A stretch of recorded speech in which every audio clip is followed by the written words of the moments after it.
Welcome to the Athletes in Motion podcast, from race to recovery, with your hosts, Tom Riegel and Kenny Bailey.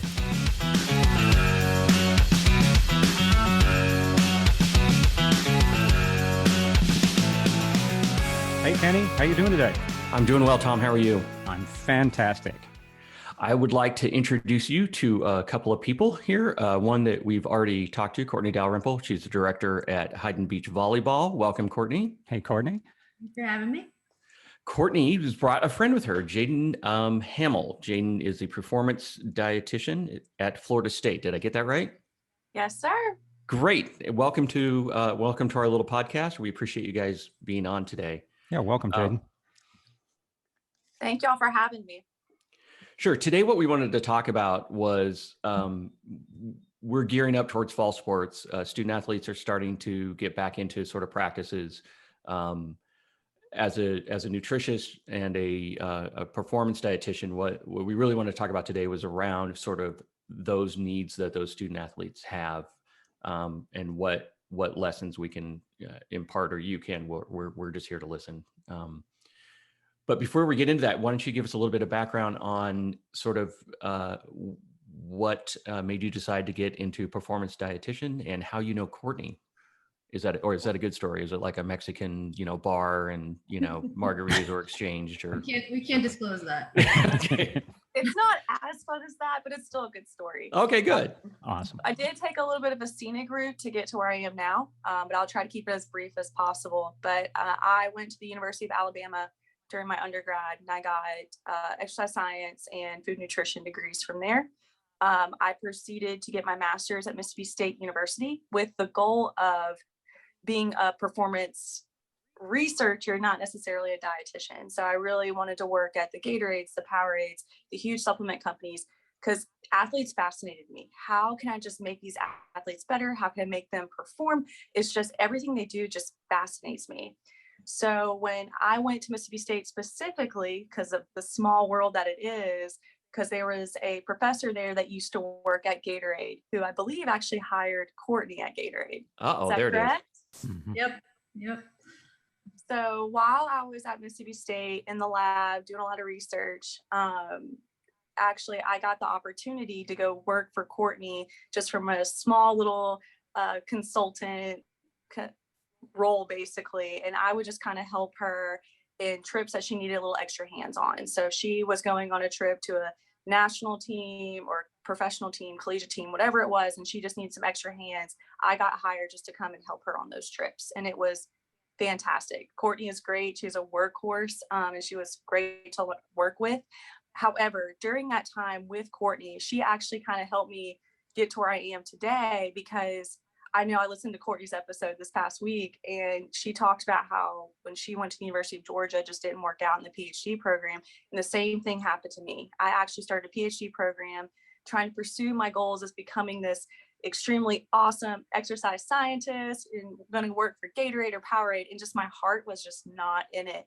So when I say that, I just mean that I respected the research. I loved doing it. But the fact that we were just doing studies on athletes and we would have them come in and then they would leave. I never saw what their progress was. I never saw if they actually took the research and worked with it. And the same thing with Gatorade. So I would go on these trips with Kortney and help her out a little bit. And I would see these athletes and we would give them all of this great feedback. So what their sweat rate is, what carbohydrates should they be having, how much should they be having, things like that. And then we would leave. And I would never see these athletes again unless I just kept up with them on ESPN or whatever it was. And my heart just was not in that. It was like, I want to be with these athletes day by day and make sure they get this information. So I actually quit the PhD program and I started working at the University of Alabama in their sports, or their basically in their athletic program as a nutrition assistant, and then worked my way up, and then was going back to school to become a dietitian. So got hired on there when I became on a dietitian, or as I was working to becoming a dietitian. And then after that, I got hired at Florida State. So Kortney actually helped me get to where I was today. And now she is the director of Hayden Beach, like y'all said, and I have been the consultant dietitian for them as well. Very cool. Kortney, what grade would you give Jaden when she was her performance review. If we want to do that right now, what was it? Was it does not meet or exceeds expectations? Yeah. So Kortney's kind of a badass. So she just gets people to get out of PhD programs. It's kind of There you going go. on. That's the theme we have. If you have doubts, talk to Kortney. She'll Talk to talk you out of Kortney. it. Do you really want to do this? Do you really want to do this? So. It's okay. So Jaden, let's talk about student athletes. I mean, one of the things, like I said, when we opened is we see a lot of student athletes come into the recovery lounge. Unfortunately, we're trying to get them sooner because they're coming in sort of tired after like a regional game and getting ready for nationals or whatever else. And what we're trying to do is get them into a regular program to kind of take care of themselves. From a nutritional standpoint, let's just start at the basics. I think everyone just sort of applies, shall I say, adult or standard nutrition to sort of student athletes. If you can help us kind of understand, maybe let's just start off that way. How should a student athlete treat differently from adult and or other just kind of standard students eating, chicken fingers and fries? Well, that's actually a huge lesson when we have these athletes come in, because we just have to. So all athletes that come into us, whether it was when I was at Alabama or here at Florida State, they all came to our programs because they're fantastic athletes. But in high school, they ate like their cohort. They ate like high school kids. They ate what their parents supplied them. They trained how their current coaches did back then. So they basically come to us with this. Yes, they were elevated, but they weren't putting in all the extra stuff. Does that make sense? It does. So necessarily, they're not sleeping how they're supposed to be. They're not eating how they're supposed to be. They're not training how they're supposed to be. So when they come into the collegiate setting, that's when we make a lot of changes. So, okay, yes, you performed really great eating that way at a high school level, but now everyone in college is good. Now we have to make you better than what you already were. So we have to set that standard even higher. Okay, now you're going to take care of yourself. We're going to eat right. You're going to sleep. You're going to have a great training. You're going to have all these great coaches that help you. So let's make you elevate yourself as an athlete. That way you can continue to perform at your best level. So that's what we do when we come here. So sometimes we have to have a little few heart-to-hearts about what maybe we have to make some changes about certain foods. And it can be difficult because a lot of times it's comfort food. So if you've been growing up on the same thing that your mom made you every day, you're not going to want to change that. And we don't try to make huge drastic changes, but we try to make small lifestyle changes. That way you still have some of your comfort foods, but we're also making sure we're hitting those performance goals. So it can be very, very tricky because athletes' needs are just so much greater. So when it comes to calories, their calorie needs are exponentially higher. Their carbohydrate needs are higher. Their protein needs are higher. So whatever it is, we just have to find that balance, and specifically with their sport and what their goals are. So if they're a basketball player versus a football player versus a cross country runner, finding out, okay, where their needs are, and then finding how we can meet those needs. Does that make sense? Yeah, it does. I think so. Let's dive into that specifically. So like one of the things that is kind of interesting is I'm assuming some of these student athletes are like, oh, paleo, I got to do a lean protein kind of diet, and carbohydrates are bad because that's what everyone tells us, right? Carbs are bad. Absolutely. Help us kind of understand how you kind of break that kind of cycle. Well, that's one thing. As long as social media is around, I'm going to have a job. So that's definitely one thing, is that not only with parents and culture do athletes eat the way they do, it's also what's going on with social media. So like you said, carbs have been kind of deemed as bad and paleo good or keto good, and nothing is good or bad. It's just how we can configure it into their diet. So in ways that they can perform.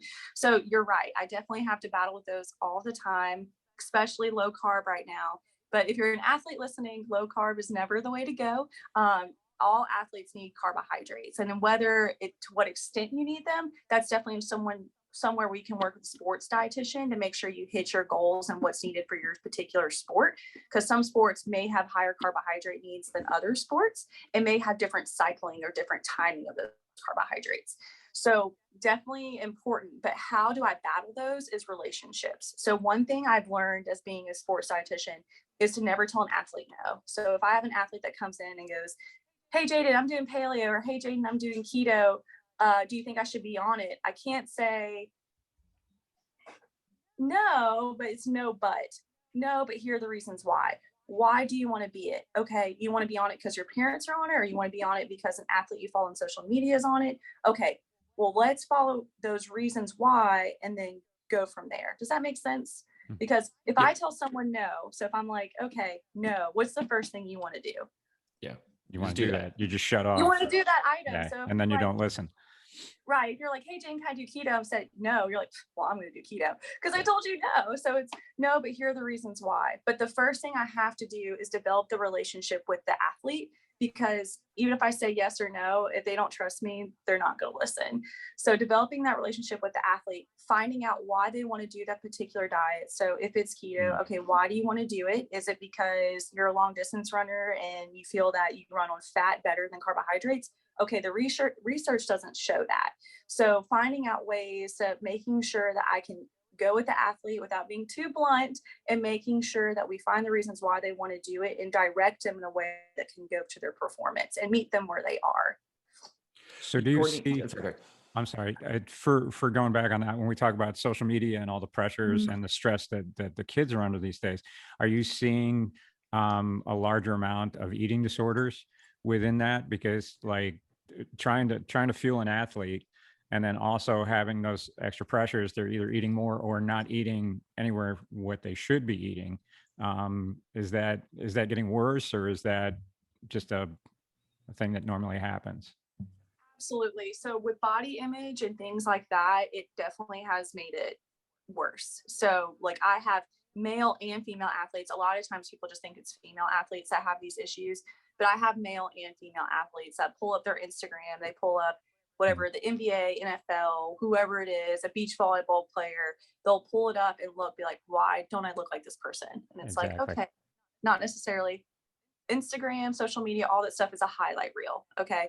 And each person is completely different. So all of us are different. Your teammates are different. Even beach volleyball, like you can have two girls playing and each girl may look drastically different, but they're both elite players. It's just how they are and they're built differently. But we have those battles almost daily as a sports dietitian, because sometimes we just get caught up in that. Like, oh, I have to look like her because she plays so good. Oh, I have to look like him because he's super muscular and strong.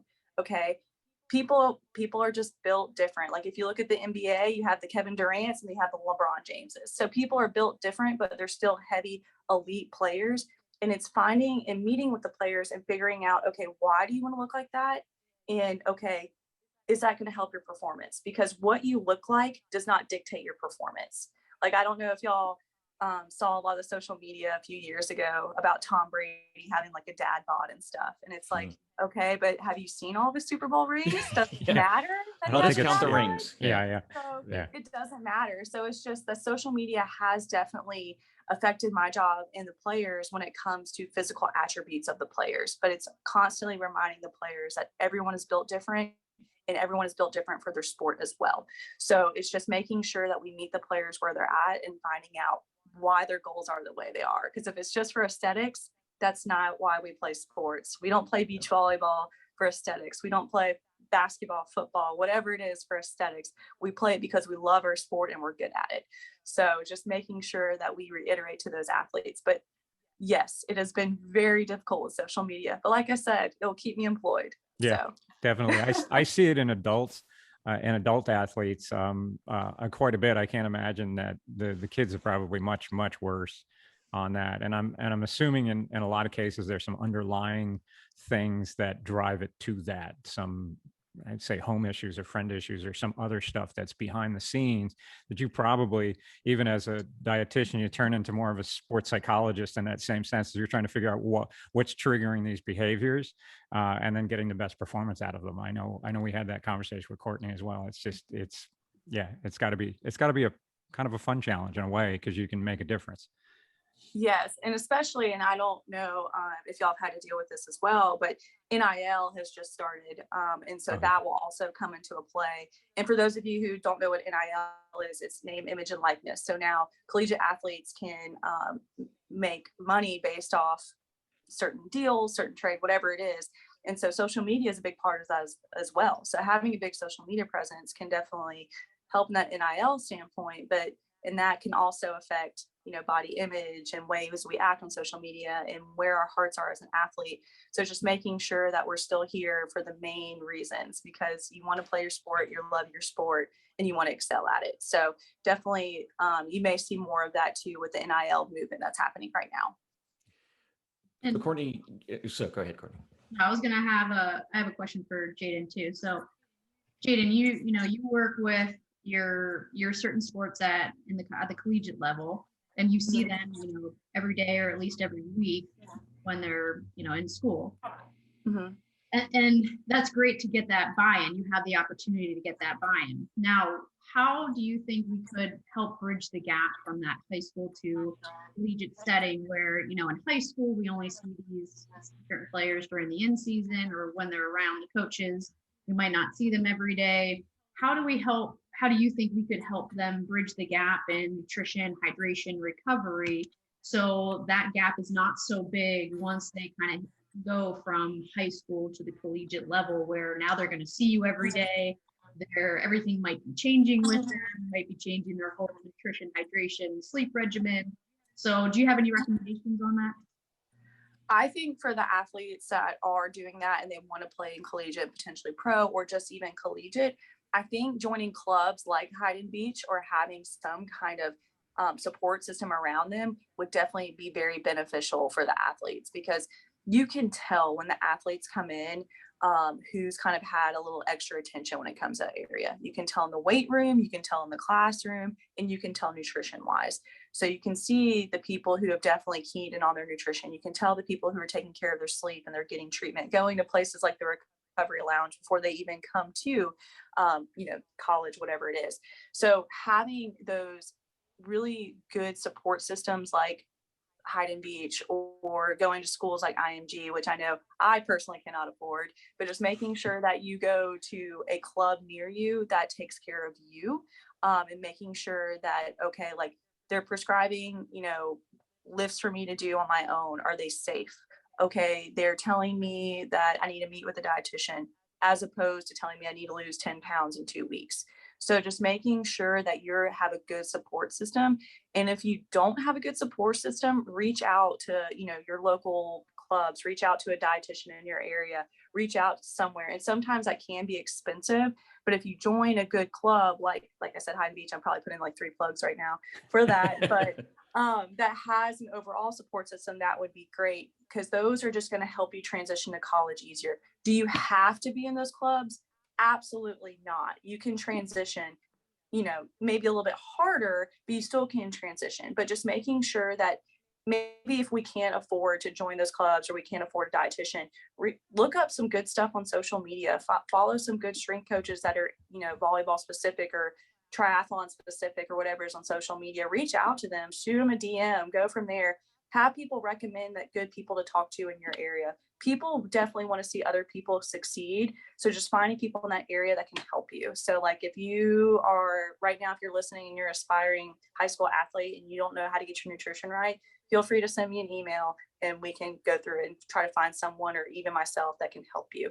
So just making sure to find professionals in your area that don't backtrack you, because that's the last thing you want, is to go to someone who is just not a professional and is just giving you bad advice, and you either hurt yourself in the weight room, you hurt yourself during training, whatever it is. Just making sure you find a good atmosphere and environment around you. Does that make sense? Yep. Okay. So let's I like using a specific example, because that way it's a little bit easier to glom onto. So let's talk about sort of a volleyball player. So we've got a girl volleyball player. So maybe Kortney, we can start with you and then move to Jaden as far as that goes. So Kortney, when that freshman comes into your into Hayden Beach, and you see what's going on, how do you start that conversation? So I know a lot about kind of endurance sports, so I can probably talk a little bit about kind of nutrition and what we do on the endurance sports. And I'm probably about 80% there. And then the other 20%, I'm probably completely wrong. So, but when it comes to a volleyball player, they walk in, they're pretty good. They got natural talent, right? You got this person with natural talent. What specific sort of nutrition and hydration things do you start trying to get them to change to at the high school level? And then once they're handed off to Jaden, where do we go from there? So let's talk volleyball specifically. Let's talk about sort of what they need to do from their diet, and what you see typically when they come in. Yeah, so I'm still learning the high school level. This is actually only my first full year working with high school athletes because I transitioned mainly from pros and collegiate sports now down to high school athletes. So I'm kind of still learning them a little bit. The biggest thing is building a relationship with them and having them trust you first. So I wouldn't really talk much about anything in terms of nutrition, hydration, anything until we have a little bit of a relationship going on. They feel open just to talk to me about everyday, their everyday life, school, how practice is going, everything like that before I kind of start making suggestions there. And then, how I do it is I open up the opportunity for them. So meaning I give them the resource like, hey, this is my background.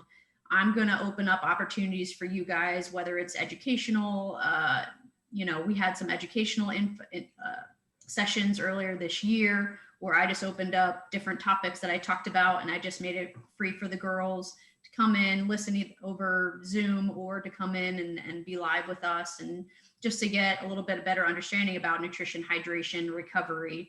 And then I provide them my background and I want them to take that first step because I don't want to just come at them and say, hey, you need to change this or you need to do this to be a better player. I want to open that door, but I want them to take that first step so they feel comfortable enough to do that.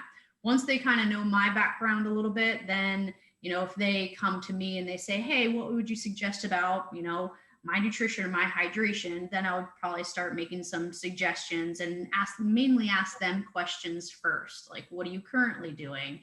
What do you have any issues? So do you struggle with fatigue? Are you sleeping well? Do you feel like you have enough energy during practice or during a tournament? Where do your issues lie? So I kind of ask more questions and open-ended questions and have them kind of talk through it. And then we go from there. So once I kind of build that relationship and we go from there, in terms of a sand volleyball player, the biggest issues we see are during tournaments in terms of hydration and energy. At least that's what I see. So we've been having tournaments at Hyden Beach this year since I think March. And ever since May 1st onwards, we have one almost every weekend. There hasn't been somebody who didn't cramp in that tournament, whether it was one person, whether it was up to, we had almost 5 during a tournament that either cramped, had heat exhaustion, had to stop because they're about to go into heat exhaustion, threw up. I mean, all those scenarios happened during these tournaments over the weekends. And it has a lot to do with eating or not eating. A lot of these players, like once we ask the questions, like, oh, you didn't eat today before this tournament. Okay, that's something that we need to work on. Or they're only consuming water and not electrolytes in any fluids, or not eating anything during the tournament. So usually it's energy related, fatigue related, or hydration related that I see in sand volleyball players. And it's tough because a lot of the players, they're starting to realize that their hydration and nutrition has a lot to do with the issues that they have in the tournaments. And, if someone's not there talking to them about it, how are they going to know? They kind of think, oh, I'm just too hot, or it's hot and humid out. And they think it's an external factor rather than an internal factor. So Jaden, when they come to you, then what is, you get this volleyball player, what are the top kind of 2 to 3 things? Is it still hydration and nutrition? Is it just diets completely upside down because they can live forever and they burn everything? What do you see as sort of the big factors? For volleyball specifically, it can change. So Kortney hit the nail on the head. So the first thing I have to do is establish a relationship with all the athletes. So when they come in, just making sure they're comfortable with me, because for some reason when people see dietitian, they just assume that we're the food police, and that's just not it. So first I just have to establish a relationship with them, make sure they're comfortable with me, they can talk to me about their issues, things like that. When it comes to your very high level athletes, when it comes to them, usually a lot of them already kind of have their things in order. They have maybe have their hydration in order, or they have their eating schedule right, they have the contents of what they're eating right. So with me being there and establishing that relationship, I try to find where those gaps are and where I can best benefit that individual athlete. So when it comes to volleyball players, Kortney is right, making sure they're hydrated. I don't know if y'all been to like a weekend of matches. It is insane.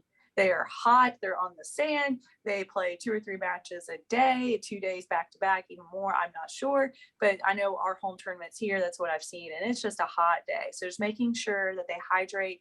Hydration should be a state. So one thing about that I feel a lot of athletes have issues with that come in from high school into collegiate is that they think that hydration is just like a weekend thing. Like, oh, I have matches this weekend, I'm going to hydrate on Friday and I'll be good. No, hydration when you get to college, well, before you get to college, it should happen too, is a state. We're a collegiate athlete. We should always be hydrating. We should always, always, always try to be hydrated. So making sure we instill that into them. Also, like Kortney said, making sure they're eating. Those are long games. They are long weekends, and it's hard to eat. So if you have a match first thing in the morning, you may have one in the afternoon, maybe one later. When do I eat? Where do I eat? It's also hot outside, so I may just have my adrenaline up and it's too hot and I don't feel that hunger feeling. So it's finding there where I can fill those gaps in. So finding foods that can make sure their appetites are good, make sure they have carbohydrates in them to fuel them. So I know that's like kind of a lot of different answers in one, but it's finding where those individual athletes are and finding where those gaps are. So like Kortney said, is it the athlete that's not eating breakfast? Okay, I need to make sure she eats breakfast beforehand. Okay, is it the athlete that cramps up every single time? Okay, I need to make sure I have heavy electrolyte products for her. So making sure that she has the hydration and those products to get her through a whole weekend. So it's just finding where those individual needs are and meeting them. But essentially, Kortney, I think we have the same issues here in collegiate. Hydration, timing of fueling, and just making sure we can get through a weekend. So just making sure we can hit all of those goals is pretty much the same issues that I've had with previous volleyball players. So if you think about it, I mean, these girls, you know, whether they're playing or not, they're still standing outside in the sun or, you know, under a canopy. It could be, you know, some of our tournaments are 7, 8, 9 hours long, and they could play. You know, I just played a tournament last weekend. I played 9 sets in, you know, 8 hours. And even though you might not be playing or warming up, you're still outside in 90-degree heat, 75% humidity for that time. You're still sweating.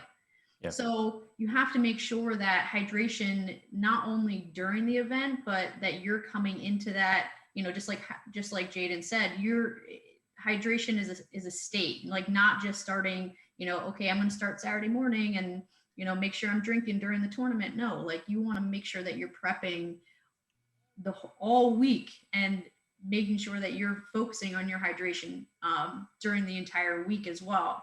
At Hyden Beach, we started doing daily body weights, daily morning body weights, pre and post practice.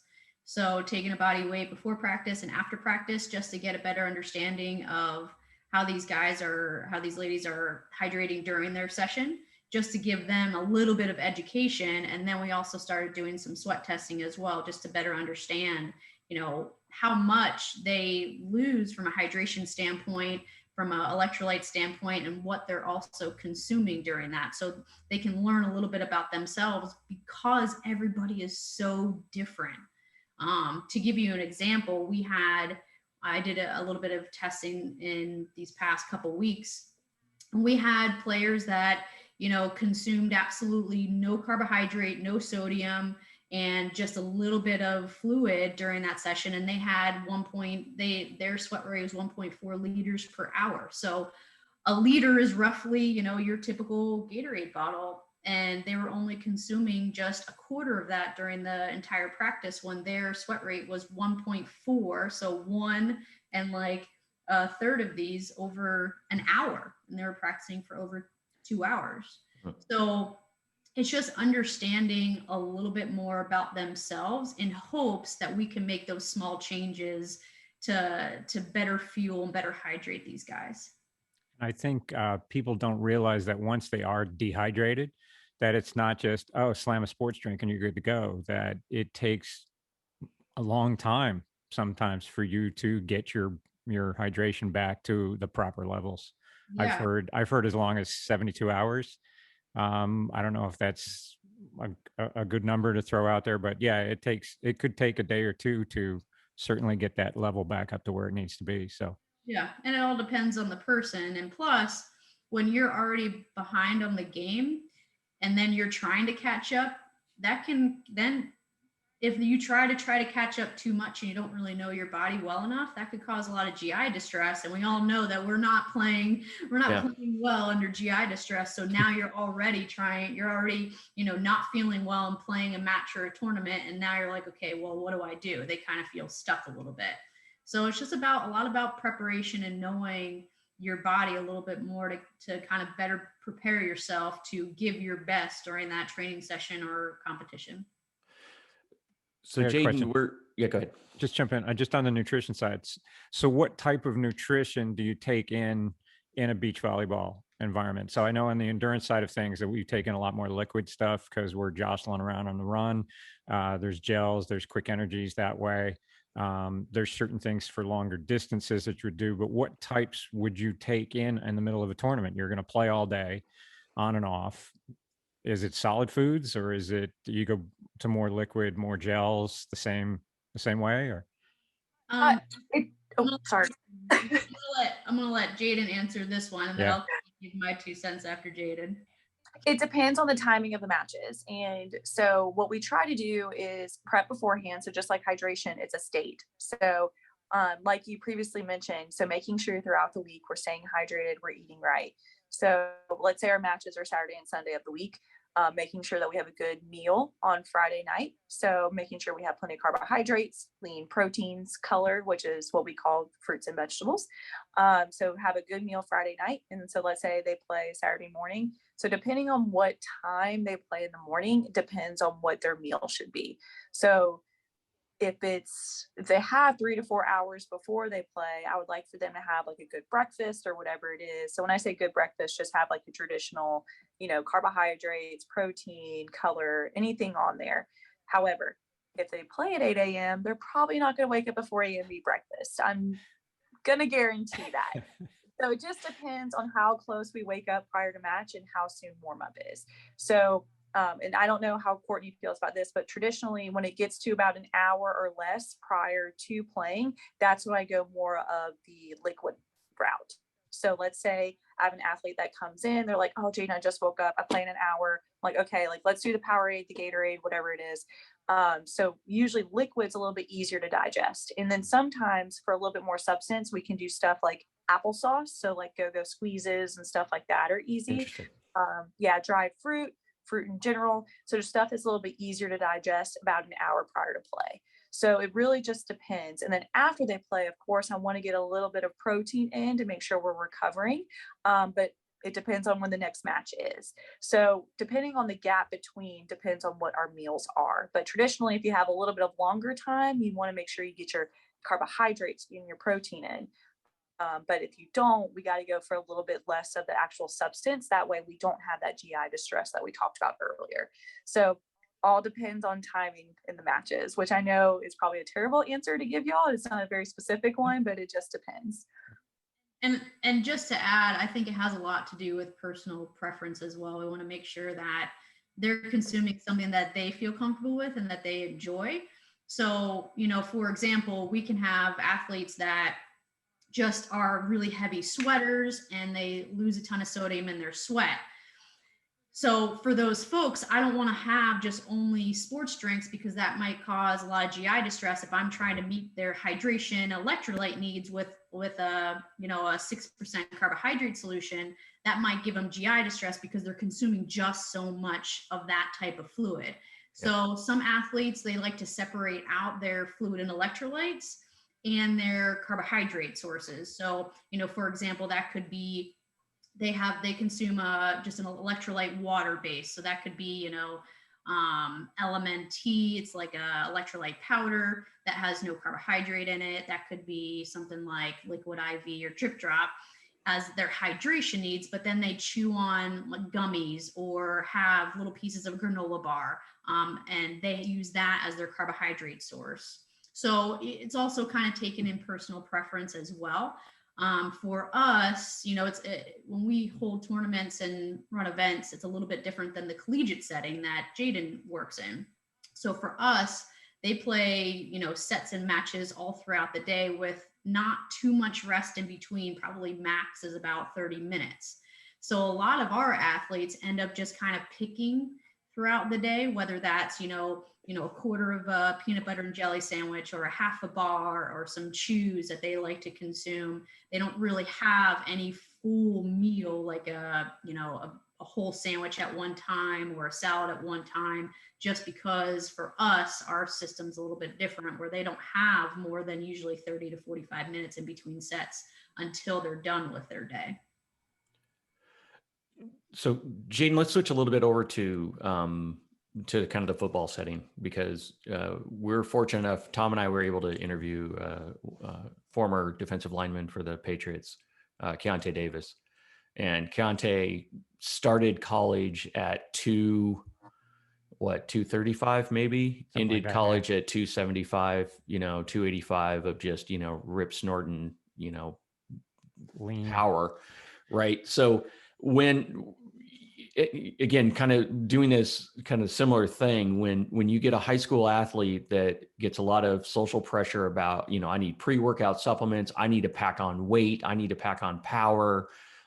They're probably, trying to bench more than they should. They're trying to get that power in, right? I mean, we have high school kids that come in and, brag about what their squats are, and they're tremendous, right? For high school kids. And I'm thinking they're poor joints. And then, you get people like Keontae that come in and, they're packing on 40 pounds throughout that. How do you help control that sort of, I got to get bigger because the sport requires you to get bigger to a certain extent, right? Or does it? Like we said, everyone's a little bit different. I mean, Tom Brady's a little bit different than Mahomes, but the general rule is like, if you're playing defense, you need to be able to push people around, and that requires weight. How do you, when football comes in, how do you control that sort of in a way that doesn't injure them or gets them in a healthier way to get that weight? So it's pretty similar with all sports. They definitely have that attitude when they come in. Like, hey, I'm playing D-line this year. I have got to gain 40 pounds. We've got to do this. So people do come in with that attitude. Like, I specifically work with basketball. And so with our sport, we are a very tough division, ACC division. And so our guys, they want to come in and gain weight because it gets tough down there. The post. They got to make sure they can throw those bows out, and they want to gain 20, 40 pounds to make sure they can tolerate that and play. That's elbows for anybody that doesn't know what the bows are. Yeah. So just making sure that we can make sure to put the mass on in a healthy way, because if we put on mass too quickly, it can hurt the joints. Like you said those knees, ouch. So it could hurt that. However, it's really coming in and making sure that we have a good system together. So making sure the strength coach, myself, the coaches, and the athletic trainers are all on the same page. So usually what happens when an athlete comes in, they're like, hey, I want to gain 20, 30 pounds. Okay, let's talk to your position coach. Okay, is that about the range for his position? Cool. Okay. Weight in the weight room. Are we making sure that he's on that system to gain weight? Okay, cool. I'm going to work with the strength coach on timing and making sure that, like, okay, his lift is at that time. So I'm going to make sure that he has stuff beforehand, stuff afterwards. And then I'm going to work with his eating schedule. So making sure that being a collegiate athlete, we burn a lot of calories. So gaining weight can be tough. So on top of weights and practice, I got to make sure they have enough calories to sustain that without getting injured, because underfueling can lead to injuries. So making sure they have enough calories to withstand their current load on top of that weight gain. So making sure, for example, like right now I'm working with a few athletes to gain weight. So this morning I came in, they had a lift, made sure that they had shakes that had ungodly amount of calories in them and a lot of protein to make sure, and go from there. Also, I handle all the supplement bases. So like you said, they may be amped to take a pre-workout, may be amped to get their own supplement powder, whatever it is. So I have to make sure that our athletes are taking products that are, not going to make them pop up positive on an NCAA drug test, or athletes who participate in other stuff like swim and things like that. They also have WADA drug tests. So just making sure that they fall within those categories. So making sure they're taking safe product that's actually going to help them, because a lot of times we have athletes that take product that really they're just peeing out and wasting their money on. So making sure they're taking product that's beneficial and making sure their diet's right, because a supplement is what it says. It's a supplement to your diet. So making sure that diet is right first and making sure we're getting all those calories in, and then we'll go to the supplements after that. But it is hard, but it's definitely like you said, the football player you spoke with gained what, 30, 40 pounds. So it's definitely doable. But just making sure that your support system is all on the same page and making sure we take care of you. And making sure that athlete is playing at a weight that's good for them. Because sometimes some players can gain that weight, but it's not a good playing weight for them. They don't feel fast enough. They don't feel quick enough. So, okay, let's back off a little bit. So let's make some changes and go from there. So just making sure we find that comfort weight for them and then getting there and maintaining it. But it can be difficult because sometimes when we think of gaining weight, we think of all the bad stuff. We're like, okay, I just need some ice cream. I need this, I need calories. So it's finding that balance to make sure we're also giving them the right setup to gain that muscle mass. So making sure they're eating more of the leaner proteins, making sure we're getting a high quality source of protein, making sure we're getting the carbohydrates in to help with that protein. So it's a lot of little things into one that we make for individualized athletes. Yeah. So, I know that was a lot. No, that's great. And I'm finding that anytime Kortney comes on, the bingo is if somebody says something about pee. So that's a winner. It's not a complete, add another quote. It's not a complete podcast unless there's a talk about pee. I feel like with our jobs, it's just a standard conversation. It's standard. As an endurance athlete, that's almost what we talk about all the time. Yeah, what's your pee color? Yeah. Question on the supplements. How do you suss out what are the good, clean supplements, and what advice could you give to people who are considering supplements or what they should look at in that sense, with the fact that that might be useless for them. But aside from that, what might trigger a positive test? Okay, so that is a fantastic question, and we get it a lot. So the first thing you want to do is just make sure your supplement is third-party tested. So essentially what that means is just making sure that someone is testing that product to see what on the back of the label actually matches what's in the product. Supplements are not FDA approved. So sometimes the stuff that is on the back of that label doesn't necessarily match what's in that actual bottle. And sometimes people are like, wait, what? And yes, that is a thing. So there's companies out there that third party test these products to make sure that label does match what's in the bottle. So companies that we use are ones that I keep on hand to make sure are NSF for sport. And they have an app. So like if you're ever interested, or if you're a high school athlete out there and you're like, hey, is the product I'm taking okay? You can download that app, scan it, and see if your product is okay to take. Also, Informed Choice is another one I use as well. Informed Choice, for those that are, ultra distance runners and stuff like that, they do a lot more European brands. So I know a lot of times runners and swimmers like to use more European stuff. So they have a lot of that atmosphere and those products as well. So those are both great companies that I use for our athletes here. And then, like you said, is that product beneficial? Am I taking what I'm supposed to be taking? That is definitely hard. But making sure we take the right products. Like, for example, BCAAs were kind of a huge thing coming in about a year or so ago. They still are big. We have athletes that ask about it, but taking BCAAs during a lift has been shown not to be as helpful. So making sure that okay, are you taking BCAAs? Why? Are we taking the middle of the lift? Not really going to help us too much. So no. So finding out other products like pre-workout. Pre-workout is a great one that I know y'all mentioned earlier that comes up a lot. So a lot of pre-workouts are not safe to take for a collegiate athlete. And when I say safe, I mean A, from a drug testing standpoint, and B, like your actual health. So just making sure that you are okay, because you can test positive for performance enhancement if you have over 500 milligrams of caffeine in your system at a time. So some of those pre-workouts can get up in those ranges, and making sure that, okay, like what's the caffeine content, and then what else is in the pre-workout? So what else is in there that may be in your system? So making sure it's third-party tested and safe for you to take. So those are just kind of the huge things. And then of course there are several thousands of products out there, and just making sure that our athletes are taking lower risk products that aren't going to hurt them. So don't just buy the cheapest thing on Amazon. that No, Well, except the other thing, maybe, without doing the research. well, and also like some of these are endorsed by, they're,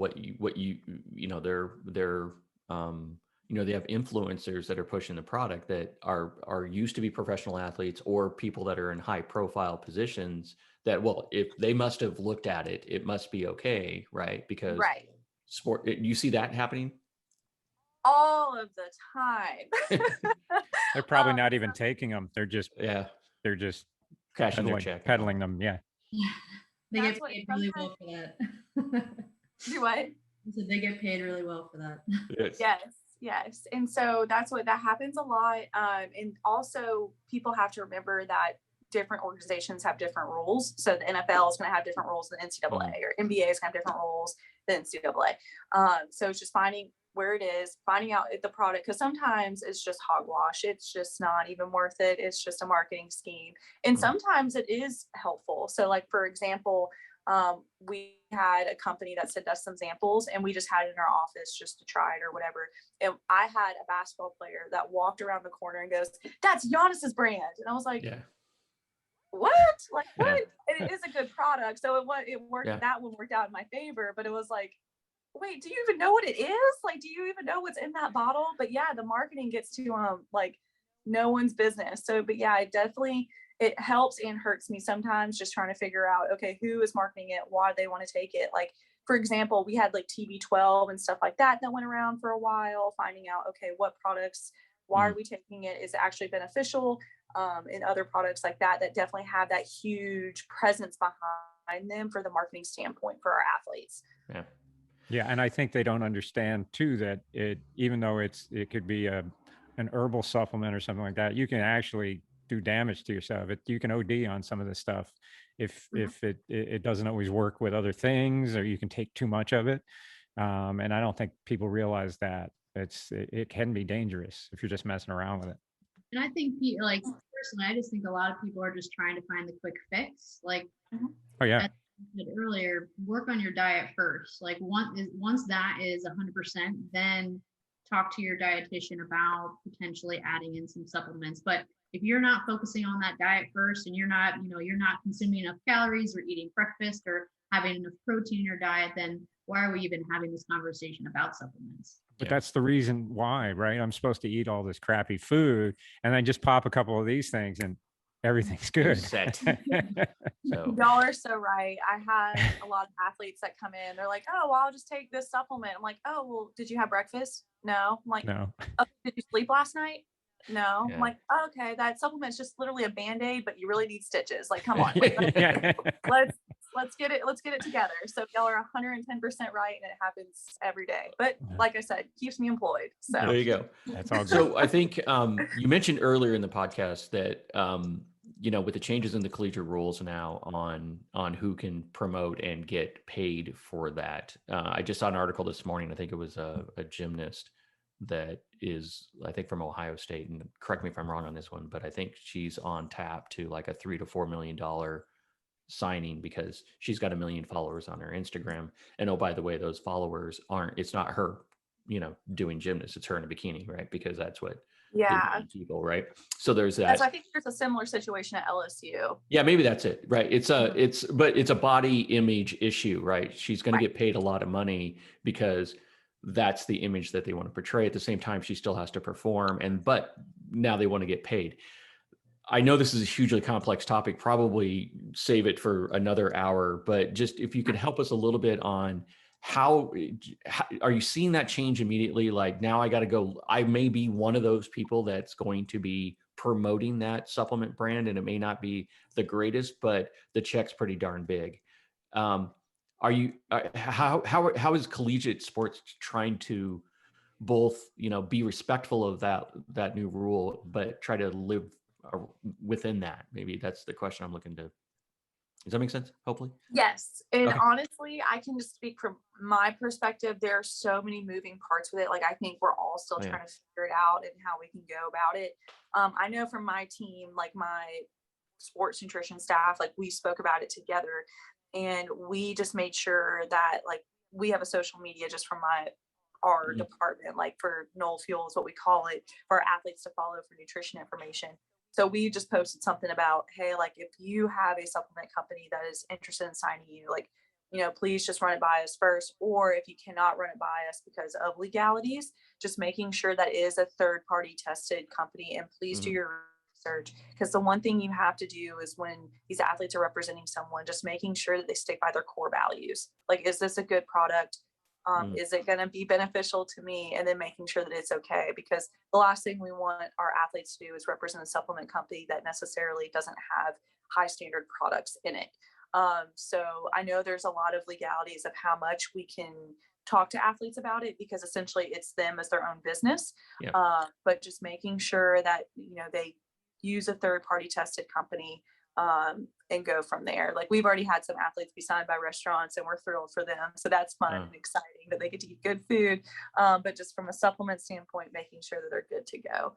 Because that's something that we are definitely concerned about as a staff. And we just want to make sure that our athletes do what's best for them. Yeah. So you put those guidelines in place and say, these are recommended guidelines, and right. Is there going to be pressure from your staff on the sidelines to make sure you have 25 different supplements now to, I mean, does the branding go that far where it's like, hey, I have to take this during a game now as well? I mean, does that exponentially cause an issue for you when it comes to those athletes that have maybe 8 different athletes with 8 different sponsors? Or is there controls in place for that? Yes. And it's still like a learning process for us. Okay. But as far as I understand, is that they can't do it with they can't do anything that interferes with our big sponsorships, if that makes sense. Yes. So necessarily, we are a Powerade and Muscle Milk school. Sorry, Kortney, I know that may hurt you a little bit, but we are a Powerade here. Hashtag Powerade Muscle Milk school. And but Muscle Milk, and Gatorade, they go together. But anyways, but we are that. So we wouldn't necessarily have like Gatorade for an athlete on the sideline when we're a Powerade school, if that makes sense. Yes. So there shouldn't be any conflict there. However, I feel like this changes every day. So by the time you post this podcast, it could be a different rule by then. But that's to our understanding, is that there shouldn't be any direct conflict when it comes to like the sideline and pregame meal and any of those kind of team atmosphere. It's more so what they can do when they're not wearing that Florida State jersey or whatever jersey of school that they're at. It's similar to the pros then. I mean, if you're taking the cues from the pros, right? I mean, you can have a shoe contract, but if Adidas supports your pro team, you're going to be wearing Adidas on the field. You're not going to be, Yes. Popping the G. Okay. As far as I know, yes. Okay.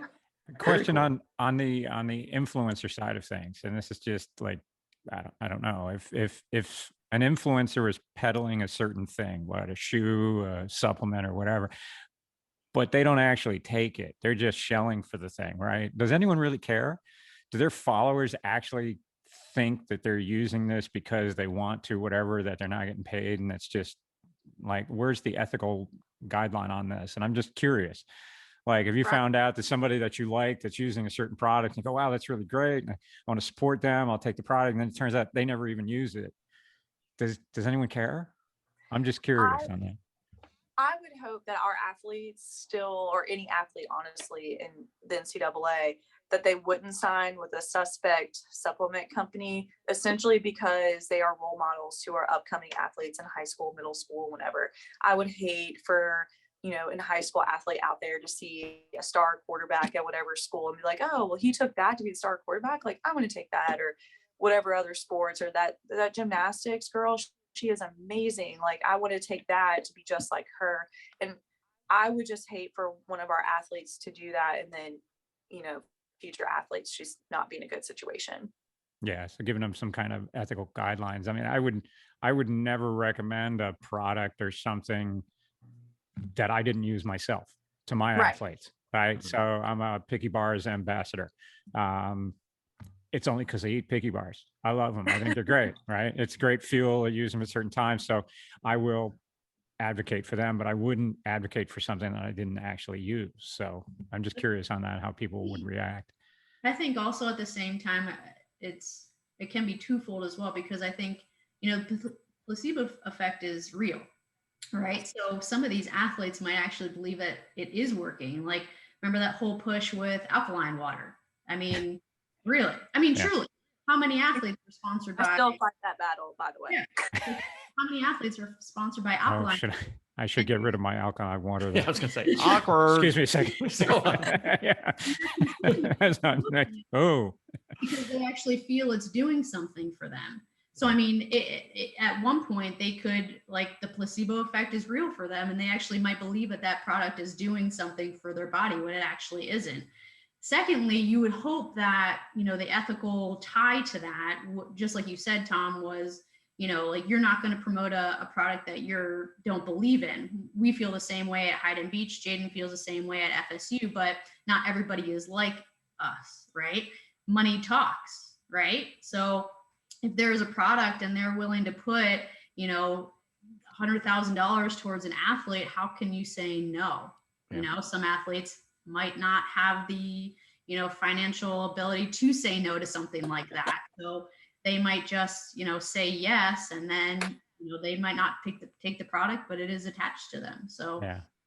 it can muddy the waters a little bit and does make all of our positions a little bit tougher.